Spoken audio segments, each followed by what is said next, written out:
એક બાજુ કોંગ્રેસ અને એક બાજુ ભાજપ. રેખાબેન, નરેન્દ્ર મોદીના કમળના ઉમેદવારનું માત્ર પ્રતીક છે.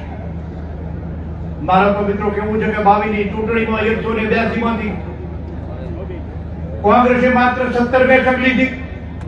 એ 17 માંથી 4 જણે ચાલુ ધારાસભ્યોએ રાજીનામું આપ્યા. કોંગ્રેસમાં ધારાસભ્ય તો હતા જ. બીજી ઘણી વાતો એટલે નથી કરતો કે તમને બધાને ખબર છે કે અમને ભણાવો એવા બેઠા છો.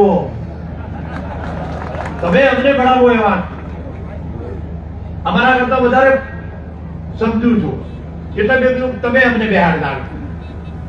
અલ્પેશજી પણ આપણા વચ્ચે છે. તો મારે મિત્રો એટલું જ કેવું છે, જયારે કોંગ્રેસ કઈ છે નહીં, ચાલુ ધારાસભ્ય પણ રાજીનામા મૂકીને એમ કે તમારે ભાજપમાં આવીને ધારાસભ્ય થવું. કોંગ્રેસ જયારે કઈ છે જ નહીં ત્યારે નરેન્દ્ર મોદી દેશના પ્રધાનમંત્રી થવાના છે એવો તો ભરવો છે તમને બધાને.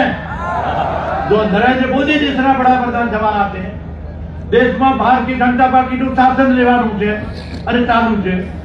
ગુજરાતમાં ભૂપેન્દ્રભાઈ પટેલની ભારતીય જનતા પાર્ટીની સરકાર ચાલે છે. દેશમાં અને રાજ્યમાં બધી ભાજપ. ત્યારે ભાજપની સરકારો બે જગ્યાએ હોય, કોંગ્રેસ કઈ છે નહીં. મારું ને તમારું ભલું કરવું હોય તો મિત્રો ભાજપ વગર ઉદ્ધાર નથી.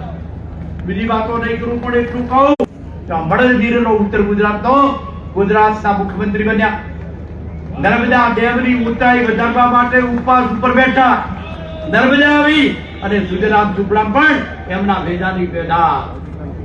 અને એટલા માટે મિત્રો આ ધાર્મિક અને સાંસ્કૃતિક વારસાના જતન માટે રામલલાની પ્રતિષ્ઠા જે થઈને આપણે જે રામભાઈ બન્યા, જેમ બાબુભાઈ હમણાં વાત કરી દ્વારકાથી, ત્યારે મારી મિત્રો